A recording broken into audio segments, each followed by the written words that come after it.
Hi guys, this is me Mahvish. Welcome and welcome back to my YouTube channel. तो आज का video है उन बच्चों के लिए जिनका अभी भी बहुत कम स्कोर हो रहा है उनसे, और अभी भी कुछ नहीं पढ़, कुछ तो पढ़ के मतलब 300-400 मार्क्स ला सके एटलीस्ट, के अगले साल के लिए थोड़ा सा अच्छा कॉन्फिडेंस आए।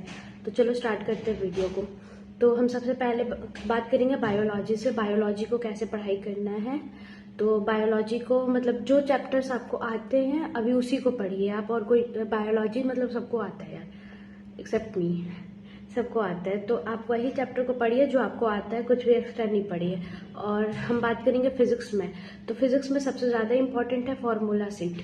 हमेशा से हम अपने वीडियो में बोलते हैं फार्मूला सीट बहुत ज़्यादा इंपॉर्टेंट है, क्योंकि कोविड के बाद से एकदम क्वेश्चन बनाने का नीट का पैटर्न ही पूरा चेंज हो चुका है। 35 क्वेश्चंस आएंगे ही आएंगे फार्मूला बेसिस।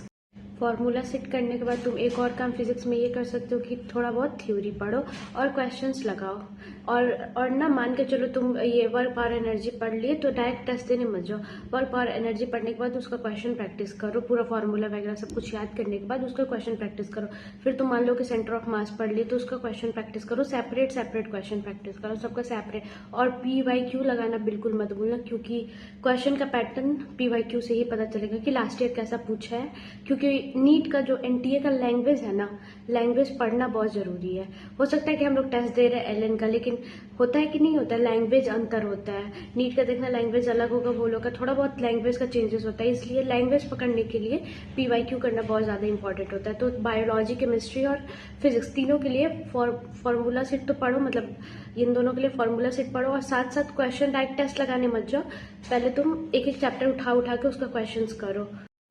अब आते हैं हम लोग केमिस्ट्री पे। तो केमिस्ट्री पे फिजिकल के लिए सेम ऐसे फिजिक्स जैसे पढ़ते हो वैसे फिजिकल पढ़ेंगे। और इनऑर्गेनिक के लिए ना तुम चैप्टर तो पढ़ रहे हो वो पढ़ो, टेस्ट मतलब टेस्ट दे रहे हो, क्वेश्चन प्रैक्टिस कर रहे हो वो करो, और साथ साथ ना तुम एक कॉपी रखना, मिस्टेक कॉपी या फिर कोई भी कॉपी रखना। उसमें ना तुम ये जितने भी ऑर्डर्स नहीं होते, जैसे इलेक्ट्रोनेगेटिविटी का ऑर्डर, हम लोग जब ऑक्सीजन फैमिली में जाएंगे तो क्या होगा, फ्लोरीन क्लोरीन वाला, आई मीन्स क्या बोला जाता है इसको, ये लोग में जाएंगे तो ये लोग का क्या होगा। तो देखना सबका चेंज होते रहता है, तो ये सबको भी तुम एक काम कर सकते हो। जैसे हम लोग P ब्लॉक में जाएंगे तो मेजर चेंजेस आ जाते हैं, तो वो सबको निकालो और उस कॉपी में लिखो, ताकि एक बार तुम रोज देखो ना तो थोड़ा अच्छा लगेगा और क्वेश्चंस बहुत इजीली और सही अटेम्प्ट कर पाओगे। इनऑर्गेनिक का पढ़ने का सबसे अच्छा तरीका यही होता है कि जितने भी ऑर्डर्स है जिसमें चेंजेस आ रहे हैं उसको तुम अलग कॉपी में रखो। और ऑर्गेनिक पढ़ने का पूरा रिएक्शन पढ़ो। रिएक्शन का अभी तो टाइम भी नहीं है कि हम बोले कि तुम शॉर्ट नोट्स बनाओ और उस रिएक्शन को रटो। तो ऑर्गेनिक का तुम जितना रिएक्शन याद कर सकते हो अभी उतना याद करो और क्वेश्चन प्रैक्टिस करो। और ऑर्गेनिक के लिए नेमिंग रिएक्शन भी बहुत ज़्यादा इंपॉर्टेंट हो जाता है, तो नेमिंग रिएक्शन को भी अच्छे से याद करो। और अगर टाइम तुम्हारे पास है, मतलब अब तो लास्ट में आ गए और कुछ नहीं पढ़े हो, तो अभी तो कम से कम 14-15 घंटा तो पढ़ना ही पड़ेगा। और तुम वो पढ़ो, और वो अगर चाहो तो लिख सकते हो। अगर तुमको याद नहीं रहता, मतलब तुमको रोज़ रोज़ देखने की ज़रूरत है, अगर तुम्हारा रिकॉलिंग पावर मतलब ये दिमाग बहुत ज़्यादा स्ट्रांग है, तो तुम पढ़ लो भाई और क्वेश्चन प्रैक्टिस करो, टेस्ट दो। क्योंकि टेस्ट दोगे तभी तुमको आइडिया लग पाएगा कि एग्जैक्टली हम जो पढ़ रहे हैं वो कुछ हो रहा है कि नहीं हो रहा है, तो वो करो। और एक और बात करनी थी, और बस इतना ही है, इतना ही करो। इतना में तो आराम से 300-400 तक तो आ ही जाएगा, अगर तुम ईमानदारी से अभी भी पढ़ रहे हो ईमानदारी से। तो क्योंकि कोई भी कॉम्पिटेटिव एग्जाम निकालने के लिए तो शुरू से पढ़ना पड़ता है और कंसिस्टेंटली पढ़ना पड़ता है। और नीट जैसे एग्जाम के लिए तो 6 से 8 महीना कंपलसरी होता है, इतना देना ही पड़ेगा कंसिस्टेंट, तभी जाके कुछ होता है। एक और बात करना था जो आप लोगों से कि अभी बहुत ज़्यादा कम टाइम रह गया, तो हम सोच रहे थे लाइव आने का।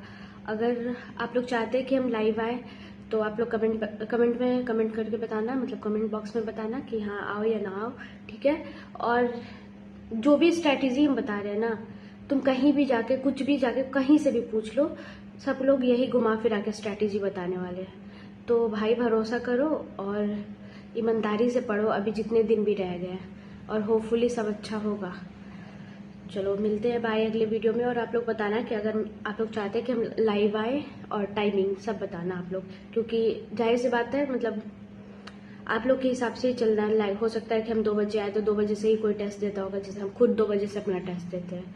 तो आप लोग बताना कि आप लोग लाइव चाहते हो कि नहीं चाहते हो, और चाहते हो तो फिर कितने बजे आए। तब तक बाय, और फिर मन लगा के पढ़ो। और यही स्ट्रैटेजी है यार, कहीं भी तुम जाके देख लो, स्ट्रैटेजी यही होगा। सो बाय। चलो मिलते हैं, बाय। और वीडियो पसंद आया तो लाइक करिए, सब्सक्राइब करिए। देखने वाले देख लेते हैं लेकिन लाइक सब्सक्राइब नहीं करते हैं। मेहनत लगता है यार वीडियो बनाने में, तो आप लोग प्लीज़ प्लीज़ और प्लीज़ लाइक सब्सक्राइब कर दीजिए। बाय।